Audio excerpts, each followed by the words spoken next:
Are you having connection problems with your Ford Sync Bluetooth system? It has a separate power supply to the stereo itself. And I've tried a master reset of the stereo, I've tried disconnecting the power to the stereo, but then I discovered there's a separate power supply for the Bluetooth, and it has a separate fuse.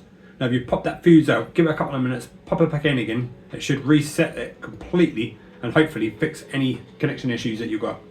It worked for me. Let's see if it works for you. I'll show you where the fuse is now. And if you're having problems trying to find the correct fuse for your model of car, drop us a message with the model of your car and the year, etc. and I'll try and find out where the fuse is and locate it for you. Got the steering wheel, and this is panel just below the steering wheel, above the pevs there. Excuse the mess, this is a builder's van. So this panel here just pops straight off. Pulling on, no, I'm pulling on the wrong bit there. There we go. If you look here, you can see the fuse is just here.